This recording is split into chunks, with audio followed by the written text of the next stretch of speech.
Hello everyone, welcome to our podcast on industrial marketing. This is our first video podcast and we are very happy to have Mr. Ramesh Natarajan with us. Mr. Ramesh Natarajan has traveled an entrepreneurial journey of about 40 years in the industry of manufacturing batteries and battery machinery. 3 years back, Mr. Ramesh decided to take a break from the entrepreneurial journey and he decided to cater to the society and community by contributing valuable knowledge assets to battery manufacturers and students aspiring to do well in the battery industry. As a part of that, Mr. Ramesh has worked on a lot of books, on podcasts, on his LinkedIn profile. He's available online and offline for people who look for confidence in the battery manufacturing industry.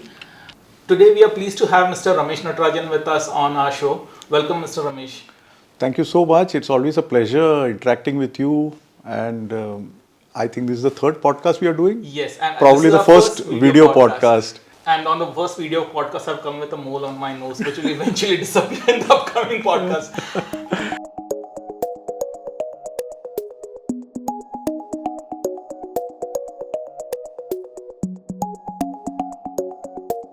Entrepreneurship in itself, sir, is quite a uphill journey. And how did you think about consolidating your entire experience into a book? Because while I know that a lot of people want to write a book, it's easier said than done. So at what point do you think that you are going to write a book? And today I must say that how do you think that you're going to write a series of books? See, after I retired, naturally, with 42 years of experience and working, morning to evening, it was not possible to sit at home doing nothing. So I started doing some podcasts and videos to help the battery community. Right. Once I did those, I also started getting a lot of responses and cues from them. They started asking, okay, you've talked of sulfation. Can you tell me why self-discharge happens? Okay, after I did the self-discharge, they said, can you say why the batteries are bursting? So all these led me to more and more podcasts. Right. After a certain period of time, I thought, why not make these podcasts into articles? Right. And converted in the sense I went through the podcast and then started making articles out of them. Sir. When I had quite a lot of these articles, then I got an idea, why not make it a book? And of course, articles cannot be just directly put into the book. Right. So I had to make some changes, but that was not much of an effort. And that's how the first book came about. That's wonderful. So when you normally kind of, 30, 40 years for any business owner, there's a lot of traction they have wherein they can mentor the society or the community or people who are looking at joining the industry. Therefore, you need a tangible legacy print, somewhere which is tangible yet marks the legacy of your journey. So do you think that writing a book is a great way to do it? When it comes to legacy, right, a book is a very good legacy, I would say. Why I say so? Because people establish industries. Right. So the first generation then passes it on to the next generation. Correct. And then probably the third generation takes over. Right. And then the industry goes on. That is also a legacy. But it's a legacy of a kind where only the family or the society related to that organization or that community, they benefit. But if you want to benefit a larger community and go global or worldwide, yes, I think a book leaves a greater legacy. Correct. So even as an industrialist, I feel that setting up a factory, employing a lot of people, doing a lot of social service is good. But if you can benefit the larger community as such, right, by writing a book and sharing your thoughts, your experiences, and also motivating the youngsters, that is a better legacy. Correct. Mr. Ramesh, writing a book, while it is, I think, an ambition for a lot of people, it is easier said than done. I mean, it's far more even difficult than even consuming the idea of writing a book. And beyond that, a lot of people are not sure whether they can write something per se. A lot of people also have an inhibition to even probably write a comment on a post, let alone writing a book. So, how would you mentor or give those people a direction or keep their motivation on about writing a book? It is true that many people are not comfortable with writing. Yes. Fortunately for me, I'm more comfortable writing rather than speaking. Yes. So I did not face this challenge. But I do know that, over the last 3 years, I have been successful in motivating people who are not comfortable with writing to start writing. Okay. What I did is first I told them, okay, write a comment on a post. Yeah. You need not even publish it. Right. You start writing comments on post and just keeping it and scrapping it. What you would have written. And then on that post, you see what are the comments coming. Okay. So if you see that the comments are very similar to yours or something in line with that. But it's an aligned comment. It's an aligned comment. Yes.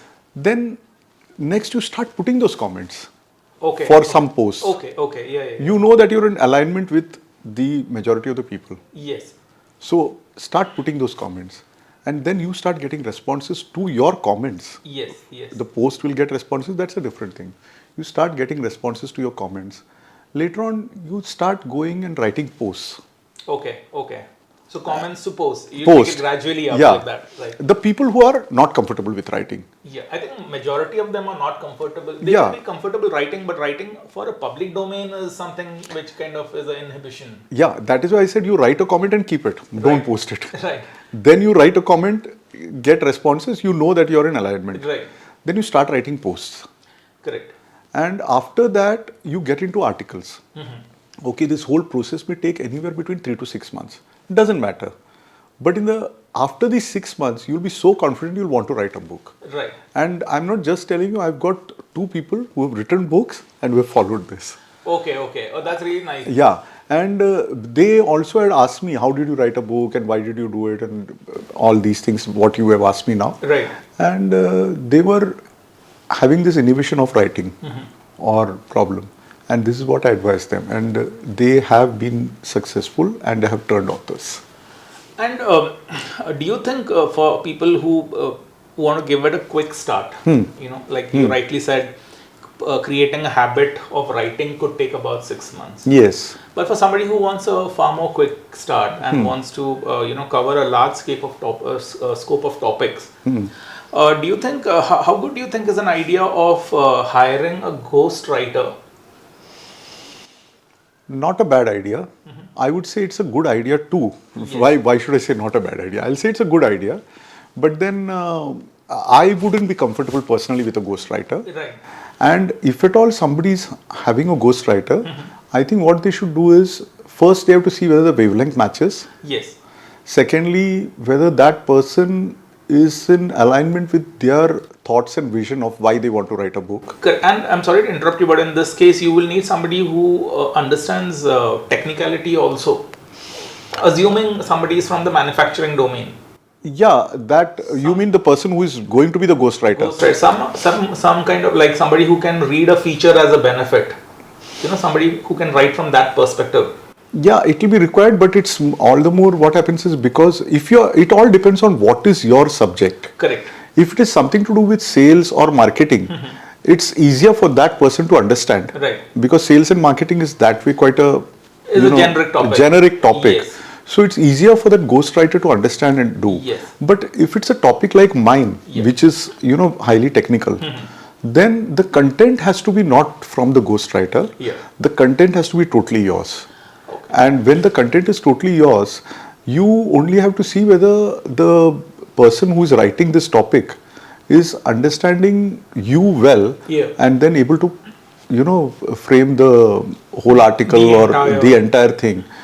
The benefit of a ghostwriter who's already done something like this, or who is already an author, or who has gone through this process of ghostwriting for others, the benefit of having such a ghostwriter is you don't have much problems. But if your ghostwriter is also the first time ghostwriter and you are a first time author, then you are in trouble. Then you are in trouble. That's absolutely but if you are a first time author and your ghostwriter is experienced, It's easier. It's easier, yeah, right. So that's a general way of deciding how do you have a ghostwriter in a case you do not want to write it yourself. Yeah. So now that we have come to the stage where how do you start writing? What is the option to write? The next obvious question is, what do I write on? Selecting the content or the index. So how do you think somebody should go about selecting the topic itself? Depends on, now we're talking of manufacturing industry and owners or entrepreneurs or, people Yes, from the industry. Yes. Is it generally for people, for people who actually have these decades of experience Yes. and want to translate it into something tangible? Tangible. So, we are talking about people from the industry, right? Right. In such cases, there'll be somebody from the pneumatic industry. Right. There'll be somebody from the hydraulic industry, somebody from the paint industry, or somebody from, mold making, or from the plastic industry, or something like that. Right. Naturally, their expertise will be in that particular industry. Right. First and foremost, they have to start thinking, what is the subject on which I have to write? Yes. Then the next thing is they can lay out the contents chapter wise. Right. Just the broad headings. I'm going to talk of this. Right. Probably I will have to give you an example from my first book to make it more clearer. Correct. If that's okay That would with be you. helpful, absolutely, because Yeah. there's some reference to it. Yes. Right. I'm from the battery industry. I couldn't have written anything about the plastic or hydraulic or pneumatic industry. Naturally, I said, okay, I have to write about batteries. Correct. Now, if I'm going to write about batteries, what am I going to write? I have to explain the various terms, like what is voltage, what is capacity, what is ampere, what is internal resistance. I said, let me first put these definitions or the glossary of terms, what you mean by capacity and all. I made it one chapter. The second thing is, I said, let me explain how a battery works. So I compared it to a water tank filled with water and, made some analogy of that sort and made that as a chapter. Yes. Now, this is not required for a manufacturer, but somebody coming into the industry or a student who is just coming in, for them it's required. Right. So that was one. Then people always say battery and charging. So I said, let's write something about chargers, constant voltage, constant current, Right. and all those, chargers. Yes. So you picked up the pain points. Pain that people points. have.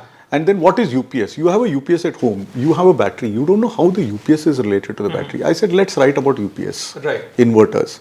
What are the various types of inverters? Online UPS, offline UPS, and all these. Correct. That became a chapter. And then I said, let me put the project flowchart, process flowchart.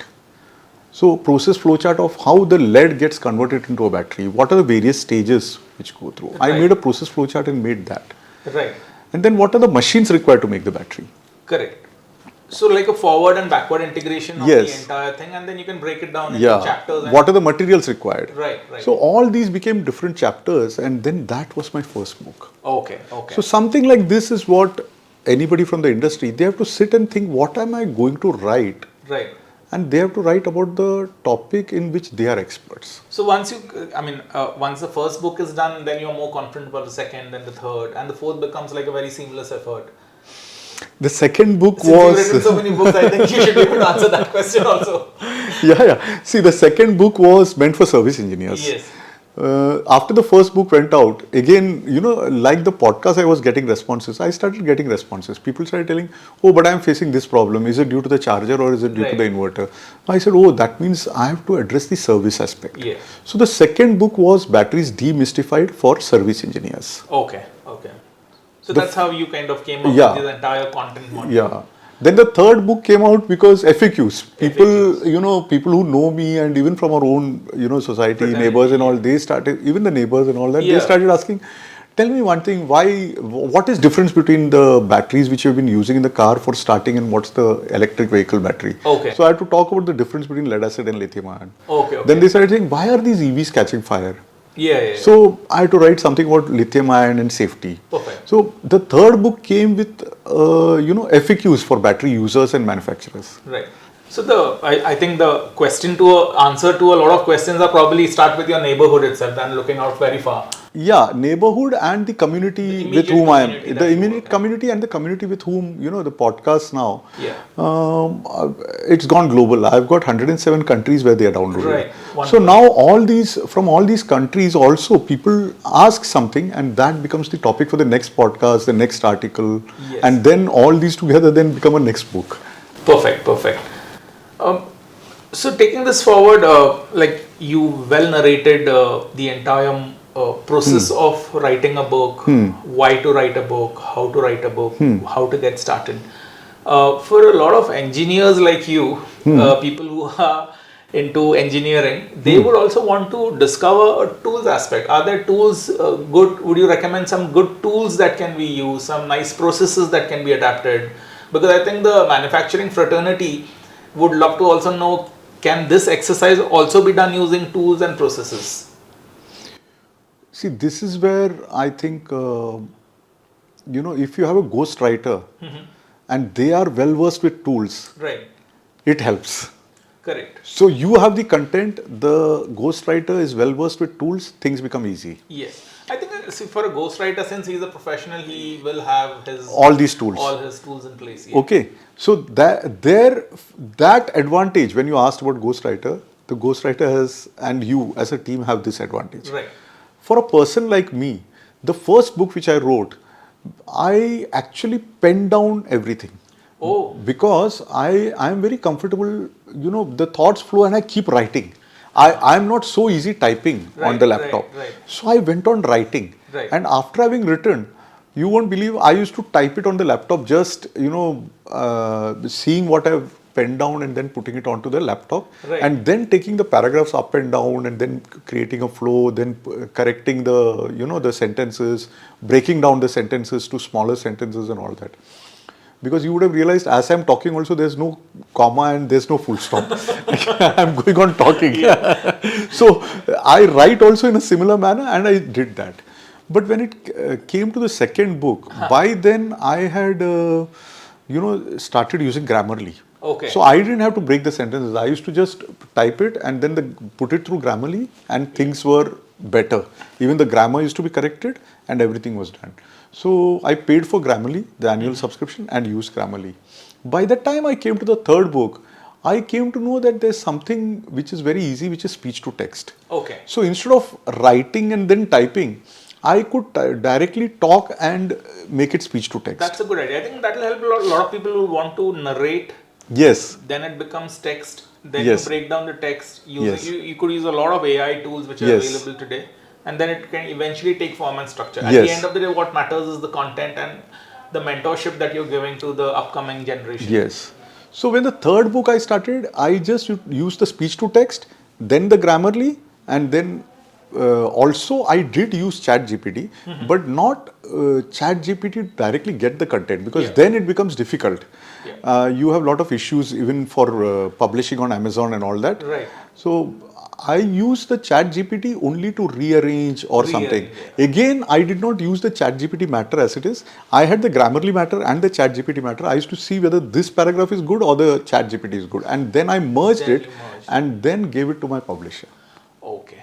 So using Grammarly, transcription and AI as a combination. My third book, fourth book, and now I'm on my fifth book, which I've given to the publisher. The fifth book also I've done in the similar manner. So things have become easier using these tools. Yeah, so you get rid of the unnecessary operational aspects and you can focus on the creativity and the innovation. And the content. The content becomes the main thing when it comes to technical subjects. Content is king, and I mean. Yeah, content is king. I would say the king is content. Yeah. But that is more so when it is technical. Correct. Because in technical, you also have to be absolutely right. Yeah. In the sense, there should not be somebody challenging what you've written. So it has to be your content based on your experience, based on what you know. Correct. Final question, Mr. Ramesh, and this is the most important question. Okay. In this 3 years, after you've written so many books, you've done so many wonderful podcasts, you've created a great community. How does it feel to be a brand, an influencer, an author? What is the feeling? See, when I did the first book Right. and it came in my hand, that was an experience I'm not able to describe. Yeah. It's a feeling of joy of a different kind. Correct. The second, third, fourth book doesn't give that sort of a joy. Right. So the first book, when it came and I saw my name, Yeah. it is something I'm not able to explain. Yeah. I think every person who is knowledgeable in a particular subject should, even if he's a big industrialist or an entrepreneur, I think they should experience it. It's something worth experiencing. That is as far as the book is concerned. Right. Now, the joy you get when people respond and start telling you so many things, like, okay, I've heard this podcast, this particular thing, I was making this mistake. It was a case study about which you mentioned. And now, 3 years I didn't know why I'm getting this problem, but now I know. Now I'm off and I'm saving lakhs of rupees or crores of rupees or whatever it is. That gives you a different joy. True. True. And then I also talk about service. My experiences over the 42 years, you won't believe I've got 4 notebooks in which, every experience of a different kind I have noted down. You noted it, okay. And I go through this and some of these experiences I say, okay, today let's take a case study and then I talk about it. Yes. So now I feel that all the 42 years of my being in the industry, which I've noted down at that point of time, right from 1980 to 2022, all that, if it's being useful for the people, that does give a joy of a different kind. Yes. So when you ask me what is the experience, then it is a mixed thing. The first book in hand, the response of the people, yes, my sharing whatever I have learned, everything gives me a different joy. True. And the brand, when you say, it's something which gets built eventually, and it's not something for which you make an effort. You're making an effort to help the people, to help the community, and you are doing the best that you can do. That is something which happens. Like people say, oh, you are a brand or you can influence. That happens but that's, by I itself. think, exactly how a brand should be. People should say that, we love what you do. And it's more like a gut feeling than what you feel on your head. A brand is just a feeling from your heart. Yes. Or I'd rather say it from your stomach. It's like a butterfly in your stomach. And when people come and appreciate, I think that's... that's a different type of feeling, like I said. And you won't believe, after my second book was released, I had 2 people approach me. Okay. One is a person who is based in UK and one is a person in US. Okay. And both these people said, when are you writing the next book? I said, I've already started. They said, you've already started? I said, yes. By the time I give the second book for publishing, I've started my third book and this is my topic and this is what I'm going to do. So they said, no, we are interested in being. Both of them, of course, they don't know each other, but both of them know me and both of them said, oh, I want to be a co-author. Oh, okay. I said, you're most welcome. I'll send you some topics on which you're experts and you write. You can share it with me and I'll share whatever I have written on some other topics and we will work on this together, like changing, deleting certain things, adding or whatever to the best of our knowledge, and we'll co-author a book. Perfect. Unfortunately, what happened, whenever I sent them the topics, both of them, and they said, okay, this month I'm busy, I'll start next month. Next month I asked them, they said, oh, I've been a bit tied up, but I'm working on it. Then after about 15-20 days, oh, have you started work and where are you? They said, oh, I'm so sorry, I've not done. So maybe they are the type of people who always are also, like right in the beginning I said, a bit wary about writing or thinking, oh, will it be accepted? Some sort of feeling. There's a book for such people. It's called Do the Work by Steve Pressfield. Okay, I don't know that. Now you give me the details, I'll send it to them. It's a beautiful book. Anyway, so third book I wrote, they said, you finished? I said, yeah, I couldn't wait for you, I finished it. The 4th I finished, they said, you finished? I said, yeah, I've been reminding you, you're not giving me anything. And now when the 5th comes, they'll again tell me, oh, I want to co-author. This is There's what. a lot of resistance that, comes in and get rid of it is the human challenge. Yeah. Alright. So, thank you, Mr. Ramesh, for your time, and we do a lot of podcast and episode, but this particular podcast has a special value because this is priceless. It's not confined to a topic. It's not confined to a certain process. But this is more about being larger than life, how the legacy can be created, and how do you build an upcoming generation. Yeah. So thank you so much, Mr. Ramesh, for your time. Thank you so much, Bejoy, and I hope people who see this podcast or watch this episode, they at least a few are motivated. Yes. Then it would have served the purpose. Absolutely. And I'm sure that there will be a few people who will be motivated with this podcast. And if anybody needs help, of course you are there. Yes. You have been an author yourself, so you Yes. you are always there. Yes. Thank you so much, sir. Thank you.